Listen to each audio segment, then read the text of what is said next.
ഇപ്പൊ software engineer ആയിരുന്നു, അങ്ങനെ ജോലി ചെയ്തിട്ടുണ്ട്. വിദ്യാഭ്യാസപരമായി ഒരു കമ്മ്യൂണിക്കേഷൻ എഞ്ചിനീയർ ആണ്. എഞ്ചിനീയർ ആകുന്നതിന് മുൻപ് ഇരിങ്ങാലക്കുട ഡോൺ ബോസ്കോ സ്കൂളിന്റെ ഹാൻഡ്ബോൾ ടീമിന്റെ ക്യാപ്റ്റൻ ആയിരുന്നു.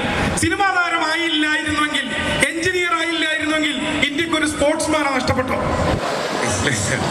അത് ആ സമയത്ത് നമുക്ക് അത്രയും, ഞാൻ ഇവിടെ ഡിസ്ട്രിക്റ്റും സ്റ്റേറ്റും കളിക്കുന്ന സമയത്ത് എന്ന് പറയുന്ന അത്രയേ ഉള്ളൂ കോമ്പറ്റീഷനൊക്കെ. നമ്മൾ നാഷണൽ ഇന്റർനാഷണൽ ലെവലിലേക്കൊക്കെ പോവുക എന്ന് പറയുന്നത് അതിനേക്കാൾ ഒരുപാട് സ്കില്ലും ഒരുപാട് ഹാർഡ് വർക്കും അങ്ങനെയൊക്കെ ചെയ്തിട്ടുള്ള ആൾക്കാരാണ് ഇത് ഇവിടെ ഇരിക്കുന്നത്, അങ്ങനത്തെ ഇന്റർനാഷണലി അക്ലൈംഡ് ആയിട്ട് ഇരിക്കുന്നത്.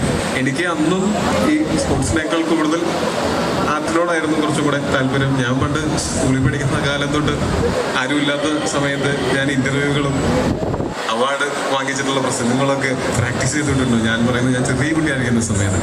കുറച്ച് മുതിർന്നപ്പോഴത്തേക്കും പിന്നെ അത് ആരോടും പറയാനുള്ള ഒരു ധൈര്യം പോലും ഉണ്ടായിരുന്നില്ല. അപ്പം അങ്ങനെ, പക്ഷെ എപ്പോഴും ആഗ്രഹം സിനിമ തന്നെയായിരുന്നു.